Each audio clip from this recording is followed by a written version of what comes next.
Когда-нибудь раньше слышал про аджику? ¿Has oído hablar de ajica? No, nunca. Никогда. No, en Italia no.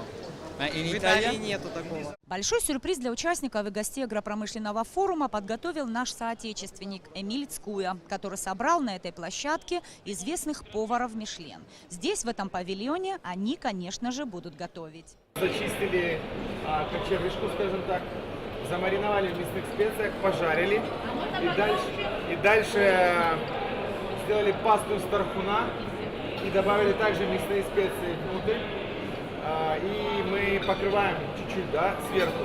Потом мы сервируем грильяж из орехов и крема из лука. Есть какие-то свои предпочтения вкусовые, можете добавить какую-нибудь специю, свою личную, да?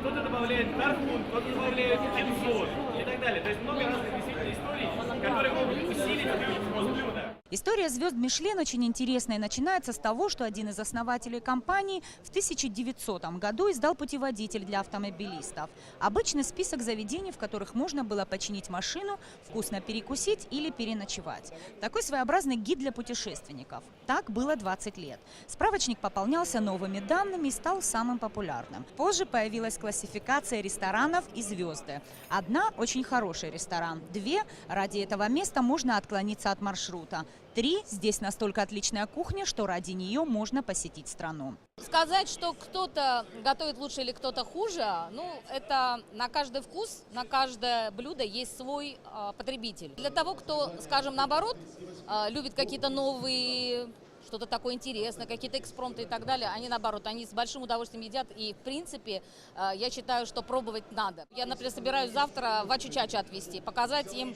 не только российскую кухню, а вот кухню Кавказа.